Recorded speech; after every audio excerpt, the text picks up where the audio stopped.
Hey, everybody. Welcome to the AutoFix Advisor Cast, the podcast where we help service advisors and shop owners elevate their game. I'm your temporary host, Chris Cotton, and today we're diving into an exciting topic: why technicians can make fantastic service advisors, or talking about how they can. I got to be honest with you. I'm a little old school, and I always came from the fact that previously I really didn't think technicians made great service advisors, mainly because most technicians in the past 10, 15, 20 years ago were not typically really good people persons. And the reasons why they were technicians is because they were busy working on cars. Okay. And I'll also talk about some of the other reasons a little bit later. But, you know, depending on what side of the fence you're on, the auto repair industry can have some staffing challenges for some of you. And moving a tech from the back of the shop up front might sound counterintuitive, but finding the right people for key roles is critical. We always want to have the people on the bus in the right seats. And so I really, really think that this can help out. And I've seen it firsthand when I was looking at buying our current shop. We hired a really strong technician to come in and run the shop. And we just recently promoted and moved one of our technicians up to the counter for a second position. And so far it's been fabulous. Hopefully it keeps up. And just having witnessed that firsthand, I am a proponent for the right technician coming up and helping. I think if we think about that, both of these guys are in their early 40s, so they've got plenty of years in the industry left. And both of them just realized, hey, if I continue working out in the shop for the next 15, 20 years, my body's just going to be broken and beaten and battered, which I think a lot of technicians are there, and they're not afraid to look for alternatives to doing other stuff. So what we're going to talk about in this is understanding the role of the advisor, why technicians are a natural fit. We're going to address concerns, and then we're going to give you some actionable tips. So if we look at understanding the role of the service advisor, what are the core responsibilities? They're to serve as a communication bridge between customers and technicians. They educate customers about services, repairs, and costs in an approachable way. And that helps, or their ability to explain an issue is 100 times greater than mine. I'm just really good at sales. I'm really good at building a relationship, but the car knowledge is not there for me. And so this is where, if you have somebody that has the car knowledge, the parts knowledge, and you can make them a people person, or teach them the skills they need to succeed up front, it just puts them at such a higher level than what somebody like myself could do. Under the core responsibilities, they educate customers about services, repairs, and costs in an approachable way.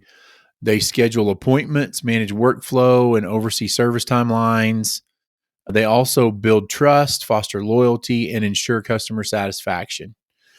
So what are some of the key traits of successful advisors? Obviously empathy and active listening, problem solving and multitasking skills, and being able to sale, S-A-L-E, without being salesy.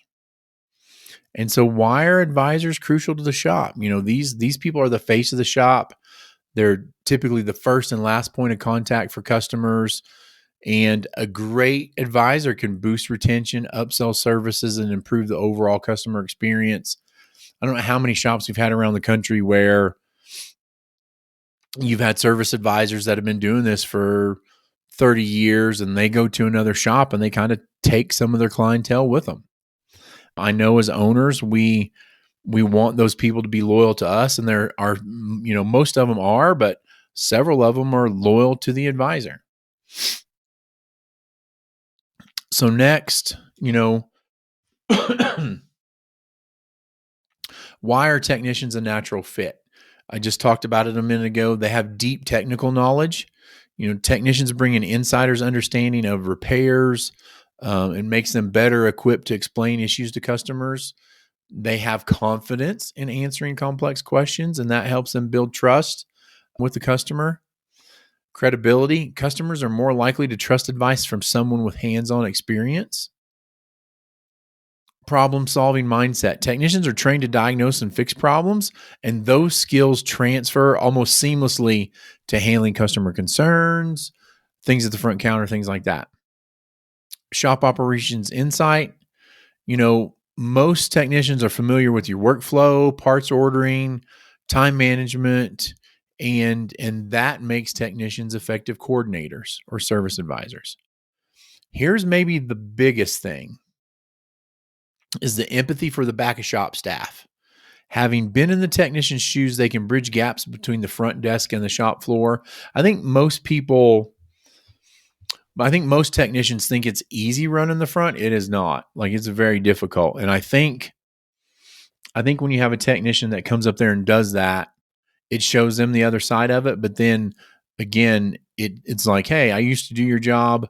Now I know what I have to do here. How do I bridge that? How do I make it so it's better / easier for everybody involved? So next, what would be some common concerns with putting a technician up as a service advisor? Number one, lack of customer service experience.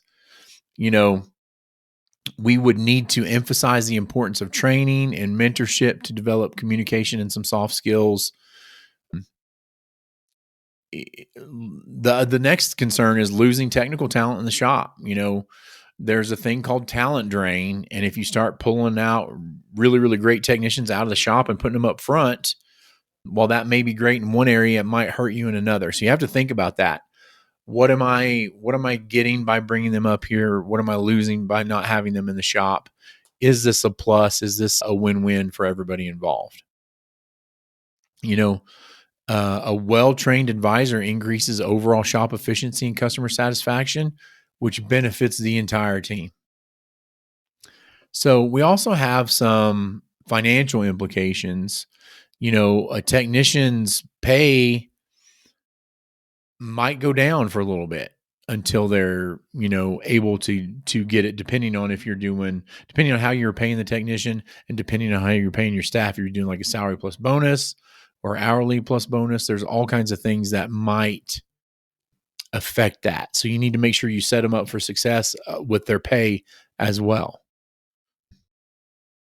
And if they have a lower starting salary there or starting pay, you need to teach them the math of the business, how increased revenue from better customer interactions and upselling, things like that, how that makes it a win for the customer, a win for them, and then a win for the shop.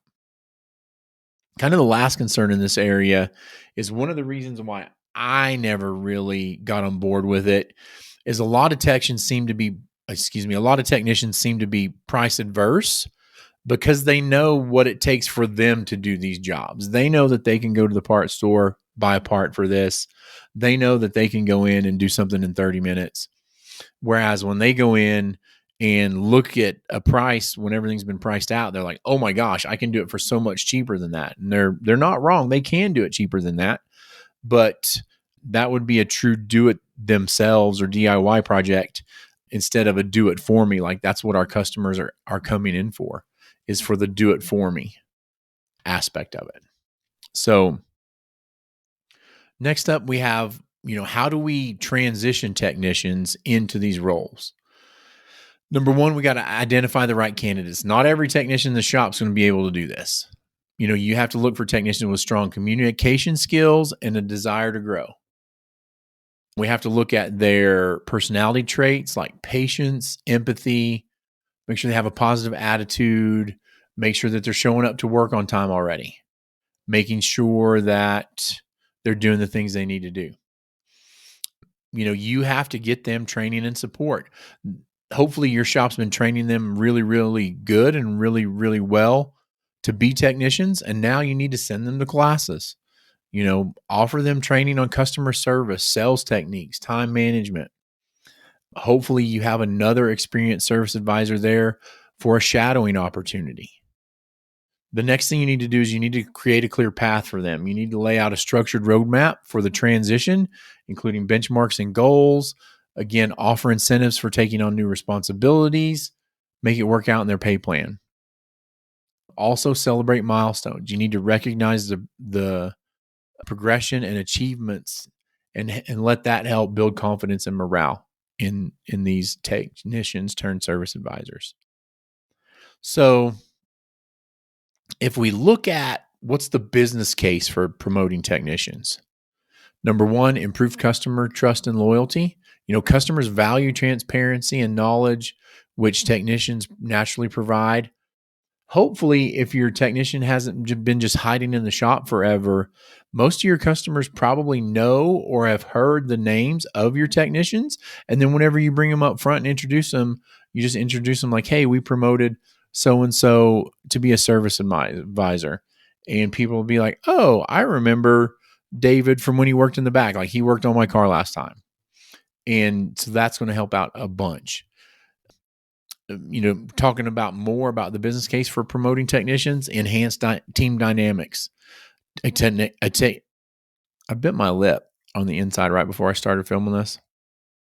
And number one, it hurts. And number two, I think it's swelling up and it's making all this worse. Anyway, enhanced team dynamics. A technician turned advisor strengthens the bond between the front and the back of the shop. Next, we have increased revenue potential. Advisors with technical expertise can upsell services more effectively by explaining the value and necessity of repairs. I 100% believe that, as long as they'll do it.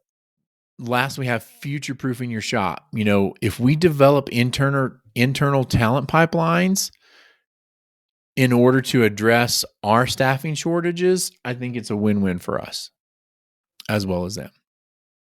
So, to kind of recap everything we talked about, technicians bring unmatched value to the advisor role through their technical expertise, credibility, and problem-solving skills. And, they're able to address concerns with proper training and support. And then also any other concerns you have with them, you give them training and support to make sure that we have a smooth transition. Okay. Have you promoted a technician to a service advisor role? If so, I'd love to hear your stories about it. Maybe we can have you on and we'll talk. I want you to share your experiences on any social media channel or send me an email, chris@autofixsos.com. And also, we have 3 podcasts now kind of under the AutoFix umbrella. We've got the AutoFix Advisor Cast. We've got the AutoFix Technology We've got the AutoFix Technology Cast, and then I've also got the Weekly Blitz with Chris Cotton. So you can go and listen to any of those and get all kinds of great information for your business. We're also going to be training at the Tech Expo in Grand Rapids, Michigan coming up. We're going to have classes at Vision 2025 and all kinds of stuff going on all across the country. So have a great day, everybody. I hope to hear from you soon, and make sure to like and subscribe.